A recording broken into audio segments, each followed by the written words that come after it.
And to finish out our noon window, we got Liberty, who's 1-0, traveling to Jacksonville State, who's 0-1. Liberty favored by 6.5 points on CBS Sports Network.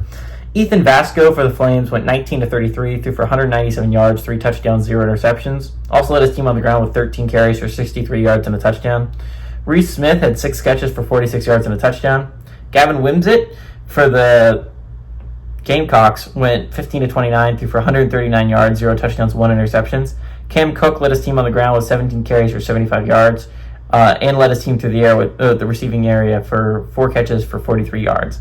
Jacksonville State's 5-1 against Liberty all time. Last game did go to Jacksonville State in 2024, and there's been no one-possession football games. I think this makes this game really kind of interesting. Is the Conference USA has 5 teams, right, still kicking for that college football playoff spot, right? If you're talking about, again, if we're assuming that the team right now, I consider undefeated teams to be the only contenders. Again, this could change if everyone gets a loss. If everyone gets a loss, then it resets and it's 1 losses. And we look at the 1-loss teams that are still kicking. So if we look at it from that perspective, Liberty's 1 of 5 in Conference USA that are still kicking.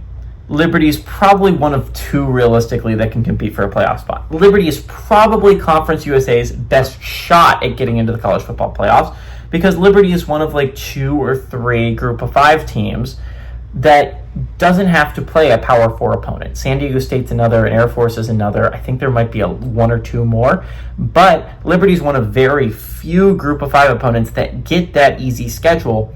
And especially considering they play in a conference that isn't great in Conference USA on top of it, where it looks like Sam Houston State is going to have a down year, a team that I think won the conference championship last year.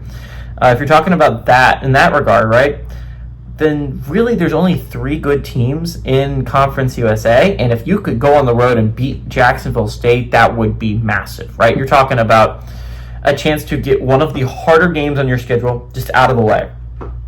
Now, Liberty still has to play like Bowling Green, I think, and that's not going to be an easy game, right? Like, this is a Bowling Green State team that's really good. But Jacksonville State is going to be a threat. This is a Jacksonville State team that went on the road to the Bounce House last week and came just short of beating UCF on their home turf, right? This is not a Jacksonville State team that I would take light by any stretch of the imagination. This is definitely a top 3 team in Conference USA. And when it's all said and done, Liberty, Jacksonville State, or Western Kentucky will be holding the trophy at the end of the year. This is an important game to win because you do not play Western Kentucky. And again, if you want to make the college football playoffs and if you're the Flames, the path is set out for you, but you have to win this game. There are very few hard games on your schedule. This is going to be an extremely difficult one. You're going on the road to Jacksonville State, a rival that has historically owned you.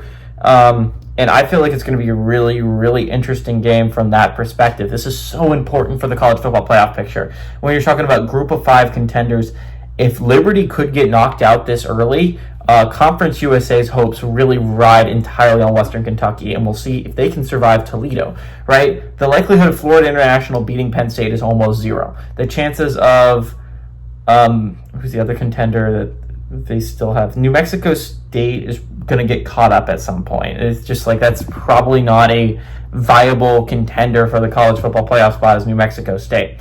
And so there are very few teams that they still have cooking. Liberty is by far their best shot at sending a team to the big dance. I think they lose here, in all honesty. I think Jacksonville State is a really good football team. I think Liberty struggled with an opponent that they shouldn't have last week in Maine, and that does not give me a lot of hope for a Jacksonville State team that went on the road and competed with a Power 4 opponent for 4 quarters. I think this is a good bounce-back game for Jacksonville State. I think this is going to be a massive loss for the Conference USA conference as a whole. Give me the Gamecocks to win and obviously cover because they're pulling off the upset.